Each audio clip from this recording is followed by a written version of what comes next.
Salut Booktube! Aujourd'hui, on se retrouve dans une nouvelle vidéo où je vais vous parler de 4 livres que j'ai lus entre août et septembre dont je n'ai absolument pas parlé et j'aimerais vous les présenter parce que c'est des lectures que j'ai aimées, donc on va commencer tout de suite.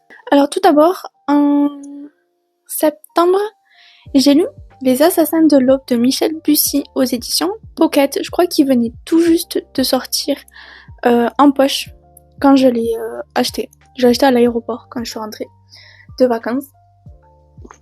C'est mon premier livre de Michel Bussy et j'ai apprécié ma lecture. Donc là on part sur un policier, je crois, pas thriller, quoique. Donc là on part en Guadeloupe sur une île paradisiaque, terre de tous les dangers. Effectivement, il y a 3, donc on va suivre, je sais plus son nom, Valéric Cancel, qui est commandant de police, et du coup on va le suivre à travers donc la résolution d'assassinat qui a lieu sur l'île. On va retourner un peu dans le passé, il y a des trucs un peu bizarres qui se passent et tout, mais c'est vraiment très intriguant. À chaque fois qu'on avance dans les pages, on a toujours envie de savoir et on se dit « Ah, ça peut être lui ». Et puis 2 chapitres, 3 chapitres plus tard, on fait « Ah non, en fait, peut-être c'est pas lui, vous voyez ce que je veux dire ?» Et franchement, j'ai une lecture très fluide, très simple à lire. Franchement, si vous avez déjà lu des livres de lui, franchement, n'hésitez pas à me le dire dans les commentaires parce que je serais super contente que vous me dites quelques titres, comme ça j'irai lire plus de ces livres. Ensuite, j'ai lu un livre, franchement j'ai beaucoup aimé.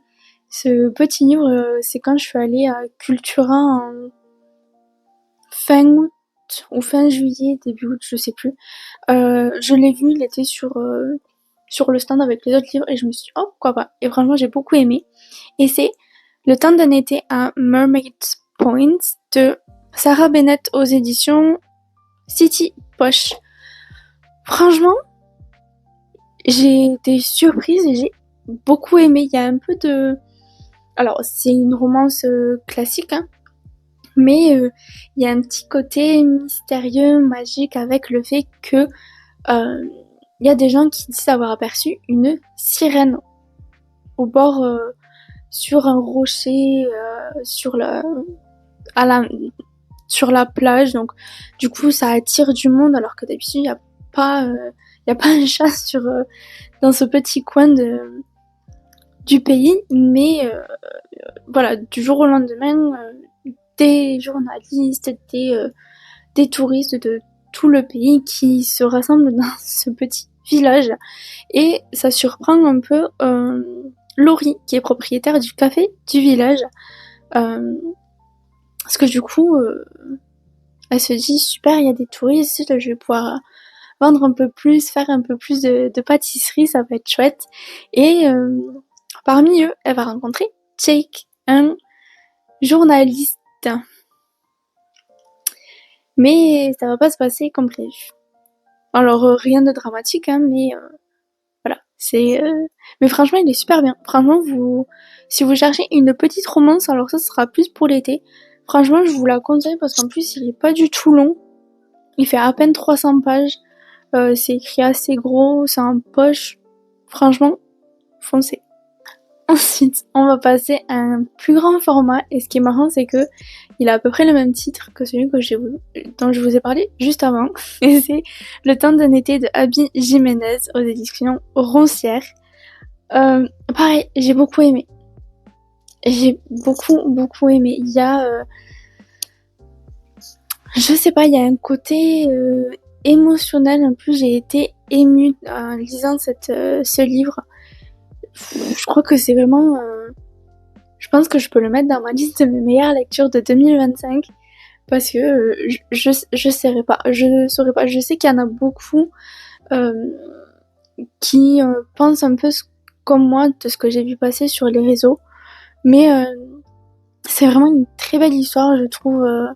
il y a Justin et Emma. Donc du coup, voilà, parce qu'ils disent que ils souffrent tous les deux de la même malédiction, c'est que à chaque fois qu'ils rencontrent quelqu'un et qu'ils se séparent, cette personne va rencontrer son âme sœur juste après les avoir quittés. Donc c'est un peu comique, même si comique sans l'être.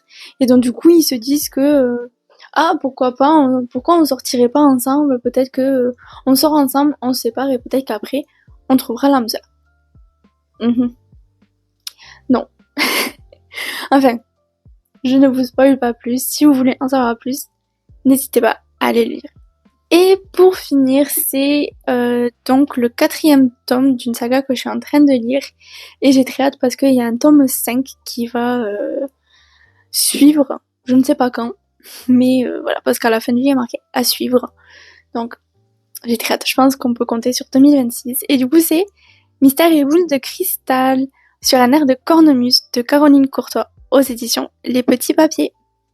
Et donc du coup c'est le tome 4, je vous avais déjà parlé des 3 premiers tomes, et celui-là je l'ai acheté pareil quand je suis allée en France en vacances.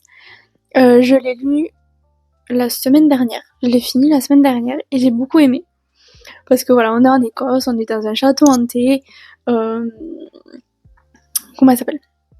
Camille qui peut, comment dire, elle a un petit don, elle arrive à entendre les fantômes, sauf qu'en arrivant dans ce château, elle va faire plus que les entendre, elle va les voir. Ce qui va la terrifier d'ailleurs. Je serais terrifiée de voir un vrai fantôme devant moi, donc je peux la comprendre, mais il y a toute une histoire un peu plus deep, on va dire, qui va se creuser autour, et j'avoue que j'ai failli lâcher une petite larme, même je crois que je l'ai lâché la petite larme, vers la fin, parce que voilà, on apprend l'histoire d'une jeune fantôme qui est dans le château, et je trouve que c'est une histoire très émouvante, triste aussi. Donc franchement, je crois que c'est par rapport à cette petite histoire de la jeune fille dans ce livre, je pense que c'est un de mes... je crois que c'est mon préféré des 4 pour l'instant. Et il y a voilà, parce que du coup on suit aussi tous les personnages, Camille, Roméo, il y a Claude aussi, un papy qui est qui est dans le groupe, et puis aussi il y a 2 mamies qui sont sœurs, Régine et Maïté, elles sont hilarantes. Et voilà, du coup il s'appelle le Club des 5 avec Drago, c'est le chien de Camille. Franchement, c'est hilarant, elles sont hilarantes ces mamies, elles font toujours, surtout Maïté. Maïté est très comique. Donc franchement, si vous cherchez de la bonne humeur et parfois un peu de peur, enfin peur, c'est vite dit, hein, mais franchement je vous les conseille parce qu'ils sont super bien, et j'ai très hâte d'avoir le tome 5 pour suivre l'évolution aussi de la relation entre Camille et Roméo. Je n'en dirai pas plus. Voilà, c'était une vidéo très courte parce que...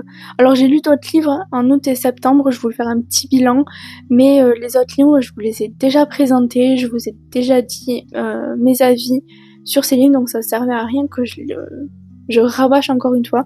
Donc du coup je vous ai parlé de ceux-là, parce que c'est ceux que j'ai lus ces 2 derniers mois et que j'ai beaucoup aimé. La vidéo est terminée pour aujourd'hui, donc n'hésitez pas de me dire dans les commentaires voilà, si vous avez lu ces livres, si ils vous donnent envie. Et pour les livres de Michel Bussy, n'hésitez pas à me donner d'autres titres. Abonnez-vous aussi, laissez des petits likes, ça fait toujours plaisir et ça aide également. Et on se retrouve très vite pour une prochaine vidéo. Je vous dis à bientôt. Bye!